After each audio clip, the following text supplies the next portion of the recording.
no safety, no police, no nothing, just anarchy.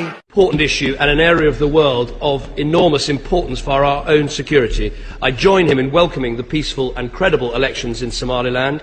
These are an example of genuine democracy in an area of the world not noted for it, and the UK provided funding for election supervision. We are keen to engage with the new government, and I believe the key, and I'm sure the whole House would agree, is to prevent terrorist groups establishing their foothold in Somaliland.